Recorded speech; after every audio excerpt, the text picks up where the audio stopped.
And I think we've got a great panel here today, talk about marketing with millennials. And Steffan's here to go through a great panel and just a great discussion. And I'm not going to do a massive introduction on him because I think he's going to do a great job on his own. But let's keep the session interactive, and I think our panelists, which Steffan will introduce, are just amazing guys, especially this guy in the middle. He's legendary. Jason's been talked about all over town. In a good way. In a good way, in a good way. But here's Steffan. Thanks, sir. Thank you, everyone, for being here. Appreciate your time. Let's go ahead and get started here from the beginning.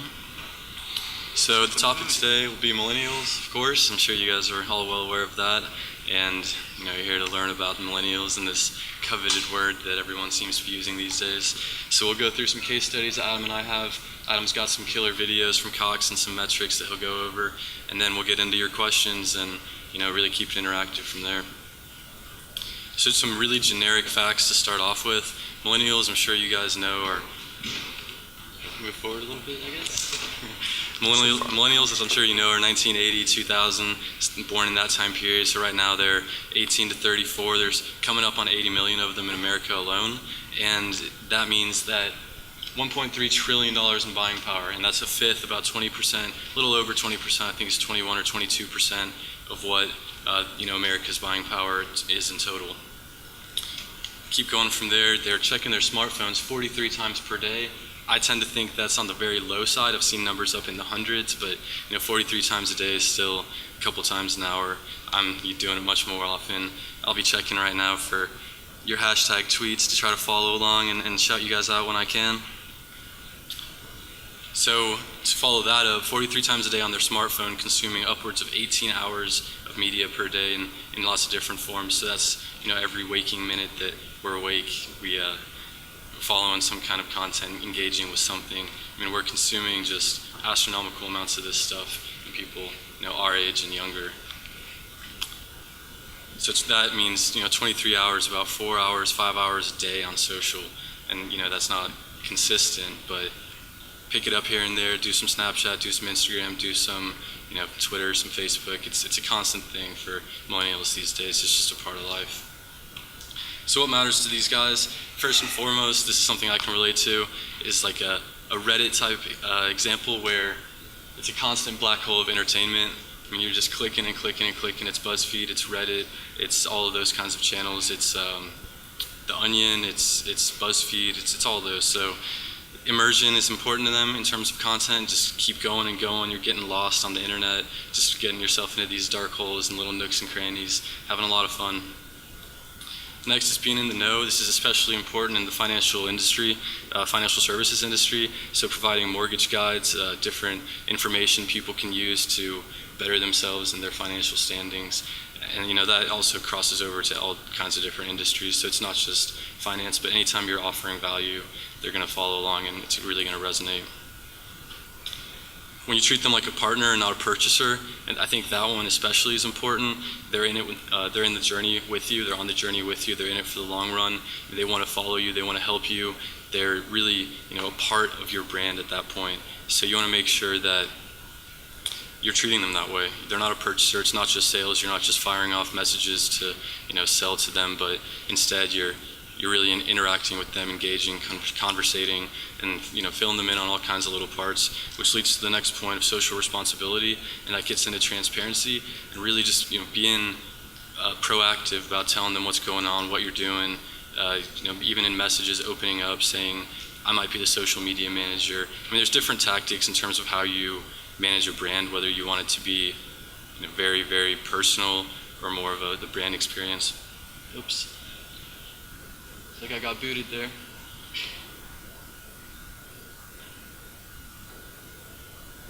Okay. So that was an Adweek study. It's really interesting stuff. I've got the link, and of course this presentation will be available to you guys after the fact. So here's our panel. We've got Adam, Jason, and Lena. So Adam I've known for several years now, dating back to UGA when I was in school a couple years back. He's a good friend of mine at this point. We play tennis together all the time. It's a lot of fun. Jason I've known for a while as well now. I'm really fond of his 2D to 3D that he's been doing, and I don't know if you guys have followed along, but it's very cool meeting up with somebody on social and having a tangible relationship where you have a cup of coffee or a beer. And I know we share coffee and meat and beer, the love for all those three together. And with Lena, I've known her and the Everywhere Agency for a while. I'm a big fan of what they do over there, and Danica as well. So going over my case study today will be Monarch Beverages. It's a CPG brand based here in Atlanta, and the specific brand is Kickapoo Joy Juice. It's a very quirky brand. It's very fun with millennials. They really enjoy it. I mean, everything about it is just them. And so the specific industry that we picked to target with millennials was gaming. And so I'll get into that here, where you can see this chart showing the market share and the growth of gaming. Going from 2013 to 2014, now up into 2015, it's gone from about 10 million viewers up to upwards of 50 million now, and it's expected to be 90 million now, excuse me, and it's expected to be up above 145 million in the next couple of years, which will be a big payout for Amazon, and that purchase certainly will be worthwhile. So what we did is we came up with this strategy where we created these joy boxes, which you can see here. It's kind of hard to tell, but these bottom left picture, we made this sampler pack that we sent out to second and third tier influencers, and these are the people that aren't at the very top. They're not the guys that are having tens and 20s of millions of followers, the PewDiePie, if anyone's familiar with video gaming and Twitch and these channels. And so it's not the top-notch guys that have agents, the people that are asking for thousands and thousands of dollars. We found the second and third tier influencers, and these people are really resonating with the brand. They're really happy to be our spokespeople. They're spending just tons of time and energy on promoting our brand, and just so happy that we're involved with them and that we're giving them a small check every month to get mentions and to leverage their network ultimately. And so this social example in particular has been running for about a year now, and we have had no paid promotions up until a couple weeks ago. This client was very moderate in that fact, so we went with the crawl before we walk model with them. And so here's an example. Some guys on the bottom right, I mean, they're getting upwards of hundreds of thousands of views on Twitch and YouTube. They're drinking our drink, they're putting banners up. We're able to negotiate with them in terms of pricing, but also, we want you guys to say all the right stuff. Here's some talking points. They're always really receptive, so that's been a model for us that's worked out really well. Bottom left, investing more in the space, so not spreading too thinly, but getting more entrenched in the video gaming world, is we're sponsoring this Mindthon where they played Minecraft for 48 hours, and basically it was with the Able Gamers Society, so they're using controllers and all kinds of technology that lets anybody play these video games no matter what their personal disabilities might be. So we're showing that we care about the industry, we care, and we're putting money forth, and we're donating and helping with funding of different projects. And so that was really great to get in with the millennials in this world as well. And so you can see bottom left, we've got more examples of just at a very, very minimal spend, the way we've been able to get in with almost 350,000 views of a video covering an Electronic Arts Expo, where we've got a pre-roll for all of them saying powered by Kickapoo Joy Juice, and that's just getting tons of eyes. So you can see on the right, it's just connecting the dots with these guys, where he's saying, I've seen a video sponsored by Kickapoo Joy Juice, I'm so happy. And so it's just from one place to the next, we just continue to connect and get deeper and deeper in this industry. Some of the takeaways, first and foremost, definitely draft a legal agreement. We don't want these people saying Kickapoo causes cancer. We've had a couple cases like that where we had to nip it in the butt really quickly, and so now moving forward, we've got a very nice legal agreement that we give to these guys, and they're a little bit more receptive following that. Go deep, avoid spreading too thin, like I said. Find your area, find your target, and keep going deeper there. Borrow an existing network, so for a couple $100s a month, depending on who it is and what it is, getting one of these brands off the ground, it's just a lot easier if you're using somebody else's network to push out your content and amplify than it is to build from the ground up yourself. Context is very important with this group. If you say something wrong, if you say one thing but it's refuting something you said in the past, they'll go back 2 years on your Twitter. They'll go back 2 years on your Twitter and call you out, take a screenshot, and say these guys aren't legit. All of a sudden, you've lost all your fan base. And that's just the gamers in particular. That's the way they are. So now I'd like to bring Adam up, talk about Cox Communications and some killer case studies he's got. Thanks, Steffan. Well, it's only killer if you think it's killer, but thanks for the props. It's good to talk to you, good to see everyone. I'm just gonna share a little bit of our experience and make sure I'm not like double amplifying here. How's that sound? Decent? Okay. So, I think it was a great example that Steffan shared with a brand that I would love to try, Joy Juice. I don't know what that stuff tastes like, but it sounds pretty interesting to me. I don't need anything that gives me more energy. For us, it's a little different. And I'm going to go ahead and just switch this over to my presentation. Yeah, or is it? Oh, I need that. Yeah. So, here we go. So basically, for us, it's a bit different because Cox is a big cable company. So you think of cable companies and millennials. That's a challenge. Let's talk about how we go about doing that. So first, I'm just going to kind of just level set on social, just a couple of stats that kind of help inform how we think about this space. And I think all of you are kind of pretty familiar with the sizes of these social networks. What's interesting here is that Instagram now has more monthly active users than Twitter, and it's really the number one. Actually, Facebook is still number one for millennials, but in terms of usage and the amount of time they use it, it's Instagram is number one. What's also interesting is that Instagram and Facebook combined represent 20% of all minutes spent on the smartphone, 20%. So imagine the power that gives Facebook amongst brands and consumers. Not to be left out, Snapchat is growing fast. I think there's a lot of debate about whether Snapchat is a social network or a messaging app. I would say my view is that it's both, and that messaging apps are the next fertile ground of growth for social because messaging is becoming social. And whether it's one-to-many or in Snapchat, it's about posting your story. It's also about messaging your friends. We're seeing explosive growth. I was reading an article today that Snapchat is now selling sponsored lenses for brands at $750,000 a pop. That's a lot of money, But they can get it right now. So when we think about millennials, 30% plus are on Instagram, 90% are on Facebook. This is the place to reach them. They're also on all the other social networks. They dominate, obviously, Snapchat. Steffan already mentioned the 23 hours a week they spend on social media. What's also interesting is about 80% of that social media activity is happening through their smartphone. So when you think about what that implication is for marketers and brands, it's all about content for this screen and making sure it's optimized for that experience. And that really does change the game. So we think about trends in social media consumption, or really media consumption. Steffan mentioned the amount of media that millennials consume and the types. And I would really refer to this as, these are kind of the big ones. I don't think that these have necessarily changed, but they're only getting bigger. We talked about the percent of activity, 71% overall is happening on mobile. As I mentioned, for millennials, it's north of 80%. Any BuzzFeed fans in here? 500 million visits per month to their site. So you can read great stories around how to protect yourself against a killer kangaroo. And this particular article, this is what happens when a man ate, 15 slices of New York pizza in one day. You kind of want to know what happened. And then you think about video. I think it really is about video. That is explosive. We had Facebook and Twitter visiting with us 2 weeks ago. Everything that they're doing on their ad platforms is really about video and how they can better serve it, target it, help a brand reach their audience.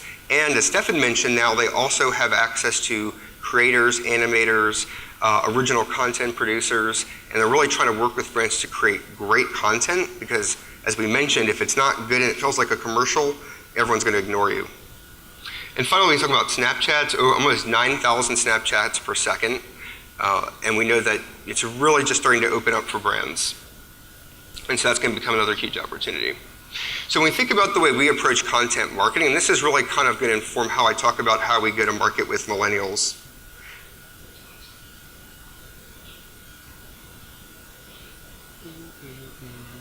No, we went back, sorry. There we go. Yeah, I don't even need to be on the Wi-Fi. You can turn it off. You want? Okay, so we think about how we approach content. Really, these are just the 5 keys, but I'm sure if you talk to many of the other folks here, you might validate some of these, you might have your own, but this is kind of how we view content creation. And really, we think about what is the stopping power? What is the thumb stopping power? When you think about how consumers are viewing content and consuming it on this device, it's scroll with their thumb. What's going to get them to stop? All of these videos are autoplay now, so they're going to start in the feed but the sound off. How do I get that consumer, particularly that millennial, to stop scrolling and actually turn the sound on and watch? And when you talk with Facebook, it's all about the first 3 seconds, grabbing their attention. How do you do that? For Twitter, for Vine, for Instagram, they're all somewhat similar, but there's also major differences. Is that content ownable? Is it something that you can actually own? Is it something that isn't necessarily ripped off because you lose your credibility if you do that? We think about something that's also recognizable. So if it can basically be something related to something that folks are talking about, we try to work with our programmers. HBO run Game of Thrones. That is always very powerful.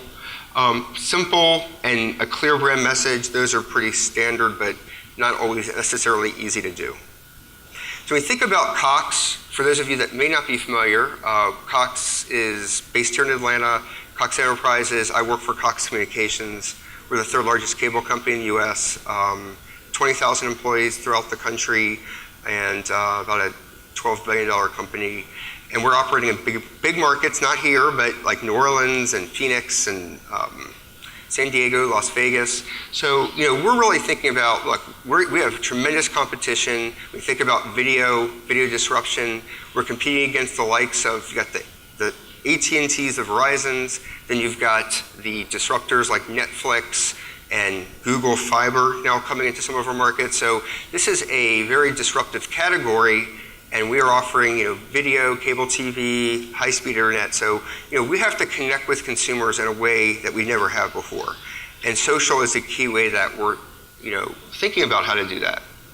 So we think about it, at the end of the day, it really is about driving business for us. And if we can't drive business through social media, then really we're not going to be able to be successful. So at the end so engagement is great, getting fans to like our stuff or watch it, but at the end, it is about that driving the business that's going to matter. So how do we do that?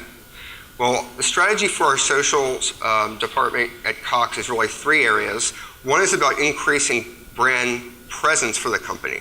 So what we're doing is, our customers, our potential customers are all over social media. How can we increase our brand share of voice and connect with consumers where they're spending their time? Clearly, 20% of the time they're spending on their phones is on social, so we know we need to be there.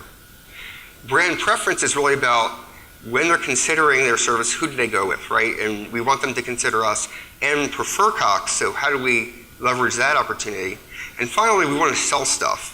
And we actually are using social media to actually sell Cox services. So brand presence, I'm going to give you an example here. So we recently, about a year ago, announced that we were rolling out gig speeds throughout the Cox footprint. Gig speeds would be basically 50 to 100 times faster than speeds that you're getting today. And if those of you that might be familiar with Google Fiber, they're also going into some cities across the country, and they're actually going to be offering gig speed. So we got out in front of that, and Phoenix was the first market that we launched, but we also wanted to create awareness for our Gigablast product in advance of that, and let people know that it's coming. So social media was a way that we did that. So basically, we want people to kind of get a sense of what the gig life is all about. So what we did with the brand launch, and there was a multi-platform brand launch with TV and outdoor and radio, and I'm on the brand team, is we wanted to actually build off that social campaign. And what you see here are just examples of vines that I'm going to show you, where we're able to essentially extend those vines into other platforms like Instagram and Facebook and Twitter. And so basically what we did is we worked with top Vine animators, and we essentially asked them, asked real kids, how would you live the gig life? So what would that mean for you? Use your imagination.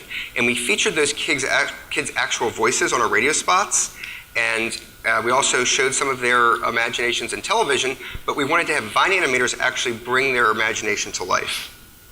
And so basically the way we did that is we did it based on their audio quotes, and this is what I'm going to share with you, is what these Vine animators came up with.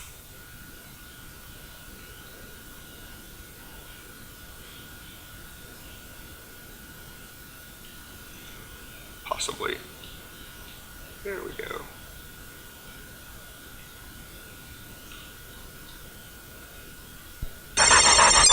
I would have a holographic pet that I wouldn't have to clean up their doo-doo. I'm gonna have a super smart kitchen. I tell it to make me soup. I would like a virtual x-ray so I can see if I swallowed a crayon when I was a kid. I'd invent an internet-connected dream machine. It would record your dreams, and when you wake up, you can play them. I would have digital walls in my bedroom with turtles, dancing turtles. I'd make a Build-A-Bot for my house, and then I would build like a dining room for my cat. I would invent a GPS tracker device for my socks, so I don't have to lose them anymore. I would print 3D food in the shape of a unicorn that's actually bacon. Everything made out of bacon is good. So what's fantastic here is that these animators, obviously, they're incredibly talented. They have large followings, and it was a thrill for us to be able to bring these kids' imaginations to life in this way. And I kind of want to share with you then what we did. So we basically created these animations, and then we partnered with these animators, these Vine stars, and they extended these across their social reach. And some of them have hundreds of thousands of followers and fans across Vine, Twitter, Instagram. So they put those out, and they're very authentic. When they put those out, and those are shared, so that's really where you get that earned media. And then what we did is we amplified this content across our own social channels. So we used paid media to extend them on Facebook, YouTube, Twitter, and we did organically on Instagram, and that'll soon be paid as well. And then finally, what's great about it is you create this 6-second piece of content. You can then extend it to 15-second pre-rolls on YouTube. You can create flash banners out of it. And so we're able to actually leverage these animations across our entire digital ecosystem. And so we were very pleased with the results on that. And through that effort, we generated 325,000 loops just on Vine from their efforts. And this is when this presentation was done about 2 months ago, so I probably need to go back and check and see how that's performed. 150,000 video views. This continues to grow for us because we were only targeted in certain markets. So we're actually very pleased with our performance with this so far.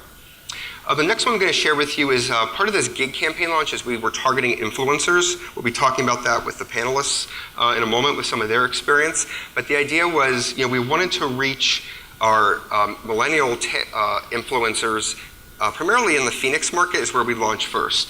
So we created these animated GIFs, and we actually then targeted them to these influencers on Tumblr, and we invited them to actually share them, and they really weren't very branded. It was just get these out there. And the whole idea was just to be able to show, things happening really, really fast. And something that they had a lot of fun with, and we generated earned media from that. And then when we talk about growing brand preference, we actually did a stunt. So this is a great example of where your social can become very local and then activate on the ground. So back in January, the Super Bowl this year was in Phoenix. Phoenix is one of our largest markets. So what we wanted to do is actually, we weren't a sponsor, a Super Bowl advertiser, but we wanted to actually get on the ground and do something a bit disruptive. So we had our agency go out and shoot this commercial, which we're going to show you. Very inexpensive. It was just to really, really create some buzz, get people talking, and create video that we could then use to push across our social channels. And so I'm just going to kind of share that with you. The bottom line result on that is it generated almost 5 million impressions, and our cost per video view was 3 cents, which is really unheard of. The average for this type of video is 8 to 15 cents, so we were really surprised by how efficient it was. So I'm going to share it with you, then you can tell me what you think.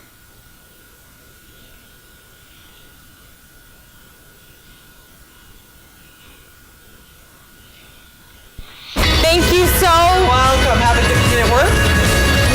You guys have a good. Is he buffering? The high five.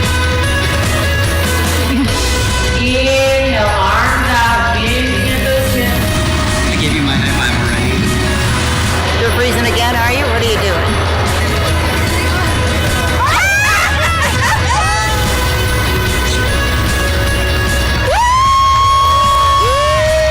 Buffering in the real world can be funny.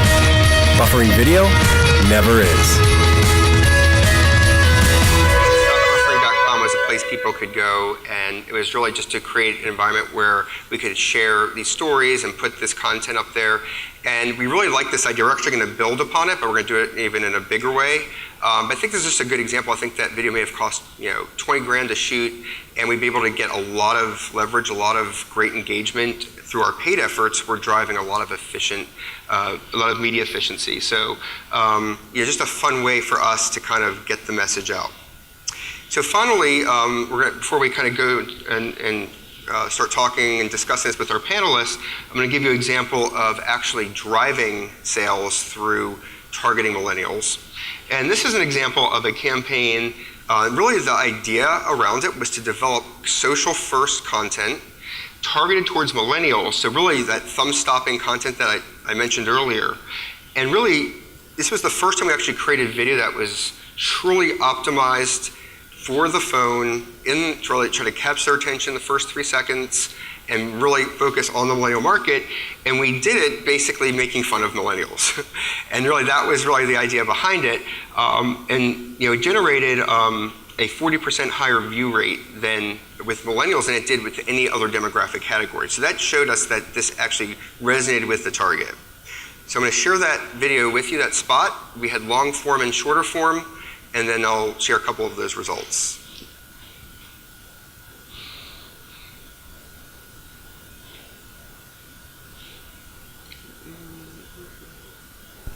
Hey Brandon, as millennials whose disposable income and social influence are coveted by advertisers, where do you think we should move into our next live workspace? Well, Derek, how about here, near this park where I can ride my bike with one gear? Huh, good idea. This map says there's a hardware store close by. I can continue to make my furniture, which shows that I care about the environment. I'm gonna post that to Vine. I just posted that to Vine. Cool. Oh, hold up, Derek. What is the internet like in this new neighborhood? Cool question. I hear that some internet companies only offer their fast internet in certain neighborhoods. Oh, you mean they treat different neighborhoods differently? Yeah, it's wrong. Let's use Cox. They don't differentiate. They deliver top speeds to everyone, everywhere, even in the cool new loft we're planning on moving into. We're millennials. We love fast internet and branded content.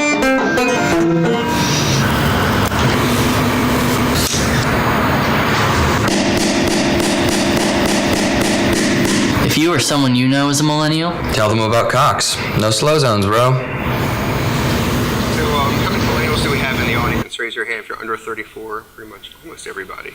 How many of you maybe picked up at least 5 references to millennial isms? How many of you maybe picked up 7, 8, 9, or 10? Yeah. So you think about this as talking to you, and you guys are getting a lot of these, and if you were to show this to maybe your parents, most of this would go over their head.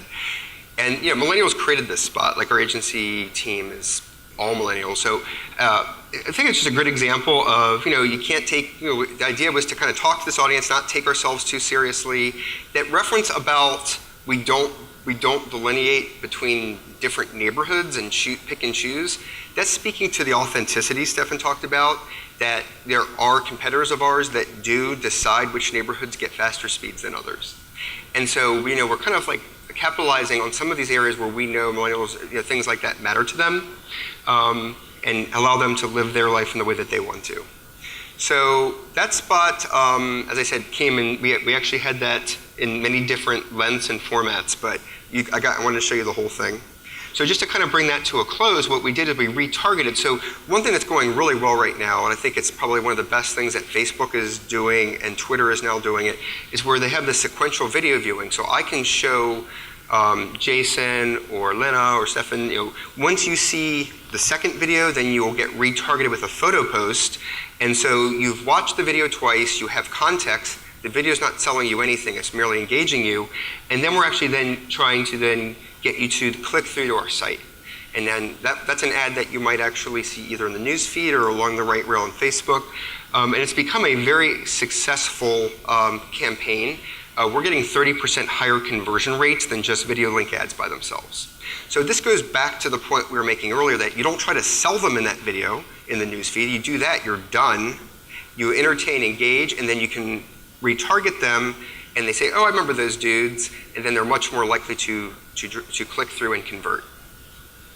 And so just to kind of recap, in the areas of millennial marketing, some of the ones that I've seen for us, what is the social sweet spot for your brand? Where does your brand and culture intersect? And where do you and where is that content opportunity for you to be able to talk about it? I call this term MoSoVid. I haven't trademarked it. It's not very good, but it's really mobile social video, and that's really everything I'm seeing right now is all about mobile social video. It's all about that video that is going to play well on the phone across various social networks. That we talked about the thumb-stopping power, and then smart paid distribution is really about using your dollars wisely to drive and target that specific consumer on the right platform. Now Instagram is opened up to advertisers. You can extend your Facebook buys across to Instagram now. Obviously, your visual approach is going to be much different, but you really can be very smart about your paid and can be very efficient. And finally, I think this goes without saying, engage, entertain, but then retarget. And that's where your business driver is going to come in, is that retargeting component where after they watch the video, I can then retarget them, and whether they're on Facebook or across any of the apps on their phone, we can actually find them again. So that's really kind of the kind of overview of the case study I was going to share. And what I wanted to do now is bring in our very talented panelists who have some really great examples to share on some of the brands and some of the campaigns that they work on. So what I'd like to do is just have each of them kind of share a specific example of a client and a campaign they've worked on, and we kind of ask them, what would be one that they wanted to talk about.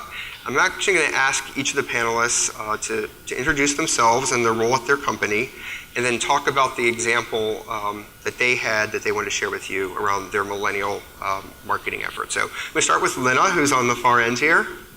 Hi, I'm Lena Skandalakis. I am the Senior Digital Account Executive at Everywhere Agency. We do social media and content marketing for brands like Macy's, Georgia Public Broadcasting, Domain.me, any of those domain names that end in .me, like about.me, and Belk, and a few others. So, Ryobi as well. So, my example, are we doing examples or just? Yes. Okay, great. So my example today is about Macy's. So this year, prom is a big deal in every, girl's life, let alone, guys too. But, for girls, it's a really big deal. So we focused a lot on user-generated content for Macy's. We work with them on influencer marketing. So what we did was, it was two-tier to engage both the, kid who's going to buy a prom dress, or the mom who has the purse strings and can direct their kid to Macy's, direct that millennial to that place.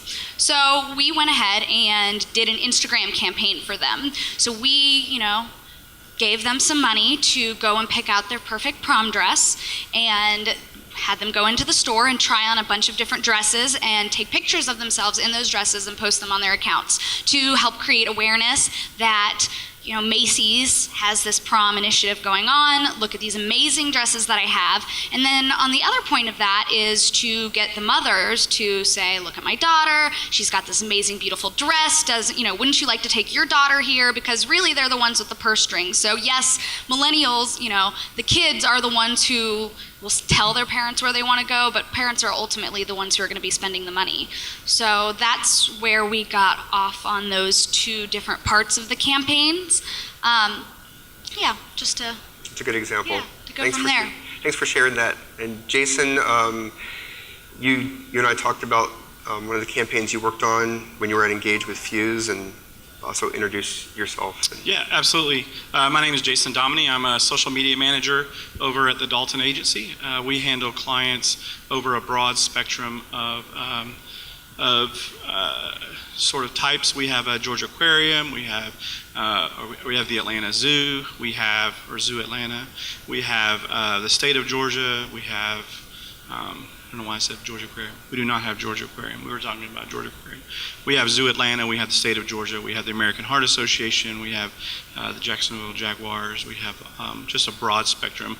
Insurance companies and healthcare and meat company. I mean, all over the spectrum. So, but the example that I thought of immediately was the work that I did managing 3 Coca-Cola brands. One of the Coca-Cola brands was Fuse, and if you know anything about Fuse, they do Fuse teas and these drinks and a lot of bright colors, and all of their marketing is towards millennials. If you think on one of the accounts that I had was Gold Peak Tea. Their target audience was like your mother or your grandmother. And then you had Fuse on the far end of the scale, which is very much targeted to millennials. And one of the things that we worked really hard on with that account was how do we make them the brand. So the way that we did that was, as you know, we jokingly say millennials are the selfie generation, and we worked really hard to make sure that they felt like we valued them by promoting them out and what they were doing. And so we identified people who were millennials who had really good blogs, or who had really good photos, or who had really good Instagram pages, and then we would promote those folks out. And then also making sure that we retweeted and reposted out as much of that UGC as possible, because as we know, the greatest kind of gift that brands can give consumers is promotion of the consumers themselves. And so we worked really hard on connecting millennials with the brand Fuse in that way, also leveraging UGC and then doing influencer marketing. So we were sending folks using social listening, we were sending folks sample packages, kind of like the Kickapoo example, and then making sure that we made surprise and delight a huge part of that marketing. So we were just kind of, and we were not necessarily just identifying influencers for those surprise and delights, but we were actually just finding just general people who really love the brand and sending them things. Because we found that a lot of times those people came off as more genuine than influencers do anyway. Yeah, that's a good point. So I want to ask each of you, and you had shared your example earlier, Steffan, let's talk about measures of success. So what did success look like for you? How were you going into these efforts looking to measure whether this was successful, and then what were the results, whether they be quantitative or qualitative, doesn't matter, and then anything you might have learned from that. So why don't we, since Jason, you just talked about your example, maybe you start and then we'll have each of them. Yeah, so one of the key performance indicators for this one, just the category in general, is share of voice and overall sentiment about the brand. As you know, it's really easy. It is really easy to lose confidence from millennials if they find that you're not genuine or that you are marketing to them, and so. Overall sentiment is really important and really key. And we saw Fuse increase dramatically over the course of the campaign, and they continue to have the largest share of voice, considering that their competitors are people like Arizona Iced Tea and these people who started off as tea kind of things. And then you have Red Bull on the other end, which is obviously an energy drink, but Fuse plays in that category. So overall share of voice increase, overall sentiment was extremely positive, and those are the ways that we were able to measure that. That's great. Thanks for sharing that. And then I wanted to hear about with Macy's. Yeah, well, with Macy's as well as some other brands that we work with, I like to measure what we call comments of intent or tweets of intent, depending on the platform that you're on. So with Macy's, I'm going to buy that dress. How many times people say something like that? Or I'm going to attend that event. This looks so amazing. I wish I was there. So sentiment, but also just the intent behind the sentiment as well. And on top of that, engagement. How many times this dress was liked? Are there extra shares from them, shares from their friends, being like, that's amazing, I'm going to go buy my dress there. Things like that. So, yeah, engagement on the posts as well on top of sentiment. Thank you. And Steffan? Yeah, so on top of the Kickapoo brand, where it was click-throughs, it was releasing these podcasts from the influencers every Sunday, we saw an immediate spike to up in 700, up towards 1,000 of click-throughs to the Amazon page, directly seeing people buying through there, the store selling out, people complaining about the store selling out, and then trying to keep up and sell more and more. But in terms of that account, that account was a little bit more laissez-faire, but a couple of the other ones we have are looking at things like demo signups and free trial signups. So we have an oil and gas client who gives away free trials with a huge close rate after that, just because it's one of those things where it's like, how was I operating without this beforehand? And so what we've been able to do there is, because the more socially savvy people in oil and gas tend to be maybe a little bit of the younger office admin people who are also happening to be managing the Facebook page and the Twitter. So using some of these same millennial-focused tactics, we've been able to connect with them, which then gets us a little bit up the ladder and getting people to sign up for these trials using email lists and eventually closing the gap there. Yeah, I would say, just to add to what they said, because each of our campaigns are a little different. If it was an awareness-focused campaign, engagement does matter, because it matters in terms of, do people even think this content is social and good? Like, do they care? Because you can drive tons of impressions with paid and no one would ever even like your content. And you guys are nodding your heads. That doesn't mean that it was good, right? So it does matter. And when people say engagement doesn't matter, they're flat out wrong. It does. And so we do look at that. As a matter of fact, we maximize our video buys towards engagement. So, if we can get a very low cost per video view, that means that people liked the content. We look at the length of view. Did they watch? How much of it did they watch? Did they complete it? What was the video view rate? What was the length of time? The average is around 7 or 8 seconds of a 15-second video. All of these are metrics that we look at, and each one of those means something, good or bad. And then the second is really, did we drive consideration? That is about click-through to our site. So if the campaign's objective was to drive click-through, did the click-through rate achieve our benchmarks? Did we drive sufficient traffic? And then ultimately, if we are looking at conversion, how did it convert? So you can't look at any one of those. It depends on the goal of your specific campaign. But even sometimes just as listening insights can be pretty powerful. Yeah, I'll jump in. I have a point to that. For the Kickapoo brand in particular, it's very much a dispersed audience in gaming. I mean, it's worldwide. Kickapoo is actually bigger. It's the biggest citrus drink over in Singapore. It's huge in the Malaysia area. And so with that brand, what we were able to do is start seeing all these people who are saying, I want Kickapoo because of whatever influencer who's talking about it. So we built a database of screenshots and examples, and then we sent that to the salespeople who just absolutely love it, and you're using that as ammunition to get into different retailers. And now in the next couple of months, we're rolling out nationwide to a couple of major retailers on a trial run. That's excellent. So we talked about kind of success measures. Now I'm kind of just going to shift it quite a bit, because I think it's important that, something that I try to instill with my team at Cox is, I want to celebrate our failures, and I want us to be able to talk about them openly, because if we aren't failing, then we're not trying hard enough. I didn't make that up, by the way, but I really believe in that. And so, when I say failures, if you try enough things, there's going to be things that don't work. What did you learn from it? What would you do differently? So I'm actually just going to offer this up to anyone on the panel with any of your efforts or campaigns. Try to keep it specific to millennial market, but it's okay if you need to go past that. I would say that for me, when I first started on that account in particular, I thought that my goal was to create a conversation to millennials, and in sort of the millennial language, if you will. And what I realized really quickly was, I'm not a millennial. I am a 42-year-old male, and so obviously it's hard for me to speak like a millennial because I'm obviously not a millennial. My intern is a millennial, right?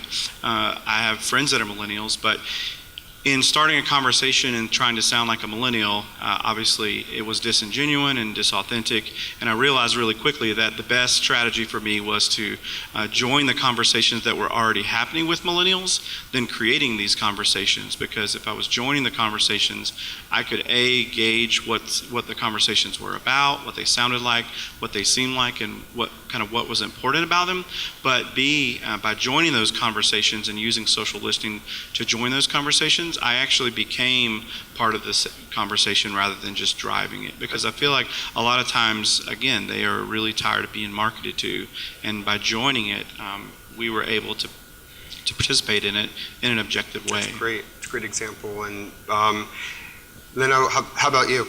Yeah, so, going off of that and not wanting to be marketed to, some of our clients really like posts that are very salesy and hard push, and we've kind of had to push back with them a little bit and say, let's do more storytelling. Let's do something that works with the platform that they're on, not just, a picture of your product, but maybe something more integrated that doesn't feel like an ad. I know I was talking, with them earlier about Snapchat. While I personally haven't done a Snapchat campaign yet, I know that when I'm going through Snapchat and a sponsored post comes up, I'm very likely to immediately click through it unless it is in the form of a snap that I have been watching. If it's on the Atlanta Snap feed, if it's immediately Heineken in my face, I'm like, oh, I don't care, keep going.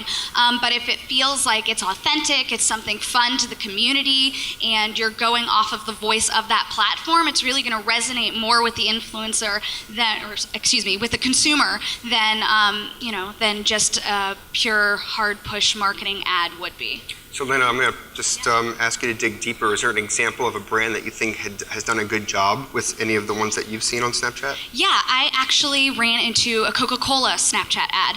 When I was on the Tastemaker discovery section, I was going through and I was clicking through, and obviously it's all about food and about culture and the way that culture and food kind of combine. And the Coca-Cola ad didn't start out with a Coke there. It started out with putting together a hamburger. And so the hamburger starts coming together quickly, and then at the very end, the Coke kind of slides in, and I was like, oh, that's Coke. Okay, I expected it to be something else, how to make a hamburger, kind of going in the same vein as what Tastemaker has been doing with all of their other snaps. So if you're going to be, advertising within that group, try to stay within, how that voice already is. It's a great example. Thanks for sharing that. Steffan, do you have one? Yeah, you'll see that a lot in music festivals. I know, like Coachella, Austin City Limits, these places all have kind of the flyover where it's a big crowd, and so you're kind of drawn into that. You're like, what is that? Does someone have a drone with their camera on it, or what's going on here? And then at the end, it'll be a brand that slides in, but it's more well taken in that way. So I agree. Yeah. And did you want to share any things that didn't work? Yeah, some of the things I hit on earlier would be like spreading yourself too thin. Anything that you've done that hasn't worked? Anything I've done. Yeah, make it personal. Let's see. So for the Kickapoo brand, we did try to come up with some funny jokes, some innocent jokes, but we didn't have the context, like what Jason was saying. So we jumped in, tried to come up with this joke, and then next thing you know, they were like, who are you? Why are you here? Start getting some nasty comments. Had to send them a joy box to kind of win them back. But yeah, definitely not doing your listening, not doing your research, not being familiar with the people you're talking to. That's a really good example. I think for us at Cox, it's a very fine line because people really do hate their cable companies, but they love the content. So they love Game of Thrones, they don't like us. But, that's why in this role, you got to be a high challenge individual. But I would say that what we found is if we talk about ourselves, even if it's in something that's innocent, like we've doubled your internet speeds for free, we just say that. Consumers like, yeah, you're not so good, and then they just slam us with, a lot of negative sentiment, and I've had this issue and that. And it's not like, it's a very small percentage of that actually has problems, but look, when your internet goes out, your TV, this is like your lifeblood, so we understand that passion. So it has to be we have to walk a very fine line. Like, even if we have a benefit that's completely free, we can't talk about it in a way that's about us. It has to be about them, and we have to be very careful about that. If we can do it in the context of their passion, hey, it's about Game of Thrones. You can watch, you can watch these episodes faster. You can download this faster. You can watch the World Cup out of the house. So any way we can relate it back to something they care about, it tends to work a lot better. So we're going to take your questions in a moment. So if you can just be thinking about what you want to ask, because I think it would be a phenomenal opportunity to just have that interaction. I just want to kind of open up and allow each of the panelists or any of them to really talk about anything that you wanted to share regarding best practices, things that any of the folks here might keep in mind as they embark or continue on their efforts. So any of you like to share anything specifically? Yeah, sure. So coming back to what I said earlier with adding value, especially in the financial services industry, think about it more in terms of a marketer to marketer example here, is if somebody's running a soda fest and Kickapoo will be attending, it's likely that that person will be my age, or if I do research and find that they're my age, I'll reach out and offer value in that, hey, I'm here to help, what can I do from my side, from the Kickapoo brand to help, it's mutually beneficial if both of us are promoting the event. And then several times, more so than not, this person has then sent out mass tweets about Kickapoo saying, so happy you guys are here, so happy you're thinking of us and helping us, sending people to the booth during the event. And so just think about the people behind the scenes as well. And I urge you to think, carry over some of these brand tactics to the marketing, B2B side as well. So one thing that we like to do in our office when creating content for our social platforms that we're managing is to use the rule 80-20. I'm sure some of you have heard of this rule and abide by it, but 80% really thought leadership, rich content that is parallel to the brand but isn't necessarily about the brand. Like Adam was showing us with the buffering, it's parallel to the brand. It's not all about Cox, but it aligns with the brand. So another thing, we're helping launch a beverage company right now, and it's about invoking your inner self and your inner energy and things like that. So we're not 100% pushing the brand every single message that comes out. It's a lot about we created these different verticals for our strategy. So one vertical would be, how to just energy in general, and then how to make your life easier through these little DIY tips. So providing a lot of value to your customer without, pushing in their face, because that's definitely what millennials want to see. They don't want to see that hard advertising. They want to see something that's relevant to them. And then when they begin to trust and know the brand from these examples, these thought leadership examples, these, valuable content, then every once in a while those promotional messages that seep through, it starts creating this, sentiment when they see the brand. Oh yeah, I really like them. They gave me that great advice. Can I hire you? That's a great example. That's really a great example. And Jason here, I don't know, we have a lot of millennials in the audience. How many of you millennials think Jason is pretty cool, even though he's not a millennial? I think we got everyone's hand in the air. So you're pretty cool. I owe all of you $5. I owe you. What I would say is, and this is just something that I've seen, and this goes a little deep, but if you think about it, social media used to be just about you. And when you first started into social media, it was about you. And it was about you creating kind of this place where you would have as an online home, right? And it was you and your friends. And brands started to pick up on the fact that they could use social media as marketing, and brands started to inundate consumers with marketing on social media, right? So that I call that the second wave. And then now we're in the third wave. Facebook and Twitter decided that, hey, we don't want all of this to be about brands and marketing without them paying us, so we're going to pull back and we're going to make them pay for that. So now what you see is a lot more personal stuff. If you think about how millennials use social media, and I'm just going to think about Snapchat in particular, Snapchat is about taking photos of yourself or what's going on. Instagram, which is definitely the highest engaging platform right now, is about you taking photos of yourself and what's going on in your life. If you go back to the book, How to Win Friends and Influence People, what's the most important word that someone can hear? it's their own name.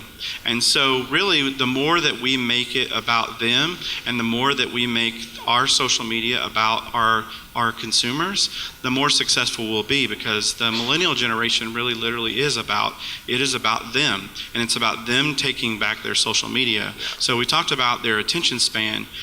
Their attention span is obviously very nil, because now they want you to know that it's about them.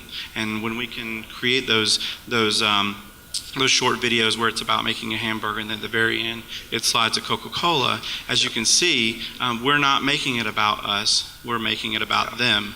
And so all of the marketing that we have to do towards millennials has to be about them, because they have more choice now than ever to follow us or unfollow us. That's fantastic. Thanks for sharing that. I think it's a great reminder. We have some time, so I'd like to open up for questions. I don't know if we have a mic or one of those handheld ones. I think we should have a third one around, maybe in the back. Well, we can probably hear you. Oh yeah, we got this gentleman with the mic. So any questions for our panelists or any of us? Don't be shy. Okay, hey, how's it going? So I'm just curious, both Jason and, is it Lena or Lena? Lena. See, I got it right. Steffan got it wrong. It's a complicated name. After lecturing me on how to pronounce her name. You both mentioned UGC and how important it was to two different campaigns.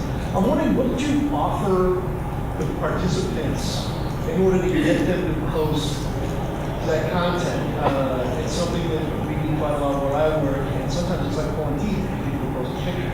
So what was your incentive, other than just retweeting it? Money. Yeah, you've in this day and age, if you want to work with a consumer, you've got to offer them money, because a lot of times, whether they're a blogger or they create vines, whatever it is, this is their livelihood. You know, they're not journalists. You can't just say, hey, come to my event and write about my product and this and that. They're not being paid by some other company to do that.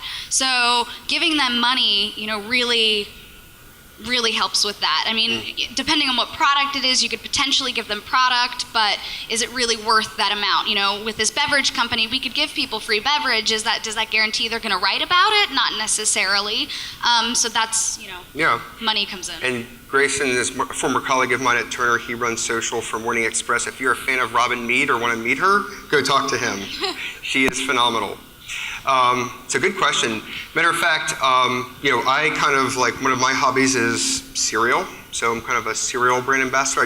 And for me, like, you don't have to pay, you guys know that, right? Yeah. You don't have to pay me anything. General Mills recently just sent me a box of Cheerios with my name on it. In the shape of, and like, that's all I needed. Like, that's literally all I needed. Like, you don't have to pay me anything. I'm gonna push that out everywhere. So with Coca-Cola on their Share a Coke campaign, they went and did so much research into influencers, not just bloggers and things, but like local media personalities and, you know, all these really important people in their communities, and they didn't expect them to share any of it. They, you know, it was just a nice little gift. It was a surprise and delight. They reached out, you know, said, can I have your address? They did a lot of research in figuring out, you know, who is their boyfriend, their spouse, their pet's name, whatever it was. They took that influencer or that person, put their name on the Coke bottle, and then they put their friend, spouse, you know, pet, whoever on the other Coke bottle, and sent them a nice, beautiful little gift package. And of course, with it being so personalized, what Jason was talking about, it being about them, they chose to share that of their own volition. So if you can do something that's that special, then, you know, like with Adam putting his name on a cereal box, it's so personalized. They did the research. They know that he loves cereal. They know that these people love Coke, or just, you know, love showing that you knew exactly what name to put on that other Coke bottle, then, you know, they're going to share it. Yeah. But it's, you know, not every single person they gave that to ended up sharing it. So it's kind of, you have to be able to have the money to do that. Steffan and I have a mutual friend who worked on that program at Coke. He said it was the single most successful online campaign they've ever done. It actually started, I think, in New Zealand, and they brought it to North America, and it's obviously been hugely successful. What other questions? I want to make sure we get to a couple more before we're at time, so make sure, were there other ones? Anyone have something want to share? Thoughts, questions, ideas? Come on. Yes? I was just wondering about creating buzz around information not a product, you said there's maybe information or like news.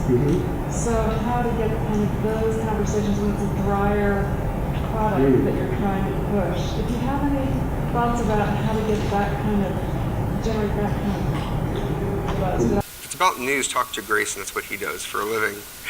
I'll just make one comment, and I don't know if any of you guys wanted to take that one. I subscribe to the theory that there's no such thing as a low-interest category or product. It's just low-interest marketing. And if you can't find something interesting to talk about, then why should the consumer care? So so for me, it's like, where is the overlap between your brand, culture, and the consumer, and find that social sweet spot? Easier said than done. Sometimes, what product do you have? Just curious. Oh, you're right. I don't think we can help you today. I'm just joking. Go ahead, Jason. I can help you, actually. He can help you. I have a health client, one of my clients. So a lot of my clients now are a little more of this kind of, like you called it, drier kind of content. And I actually like the challenge of how to try to figure out how to make it relevant today, because it is drier content. But what I would say is leverage other bloggers to post out some of these news stories on their blogs, and maybe feature some of these bloggers talking about some of these things. So if you think about it, like if you're talking about, let's say you're talking about diabetes, for instance, try to pull in one of the diabetes subject matter experts in your area. Feature them in a blog that you're doing about diabetes, because not only will you get the action off of it off your blog, but then they'll post it out in their network. And also leverage local organizations. So if it's the Atlanta Diabetes Foundation, leverage them by using quotes and things from them, because again, they will in turn post that stuff out. And again, make it about them. Right? There's someone out there that cares about that, so you just got to find it. Yeah, exactly. Make it about them. That idea is across the board. The more you make social media about them, the more shareable it becomes. It's the share a Coke thing. Yeah, we are at time, so last comment. Oh, okay. And another thing with that is, I know that millennials, younger people, they really are into images. So if there's any way you can pull out statistics from that, create a really cool infographic that's shareable. I know, and then maybe even try to twist it, make it fun. The CDC wanted to promote preparedness, and get people on board to create these kits for their houses. And so they framed it as zombie apocalypse is coming. What do you do? So they created an infographic. They put out this campaign. Zombies are coming. How do you prepare yourself? And while it wasn't necessarily all specific to zombies, it was just about general preparedness and getting it, exciting to the younger consumer. Are there really such thing as zombies? Like, should I be worried, or? Well, there's that disease that's like with ants, and then makes them go. So yeah, kind of. Yeah. Thanks. Well, on that note, I want to thank you for being a great audience. I'd like to thank our panel with Steffan, Jason, and Lena, and I'm sure they'll be sticking around, or you might be able to chase them as they're running out the door. So thanks for coming, and hope you enjoy the rest of your time this week. Thanks, guys.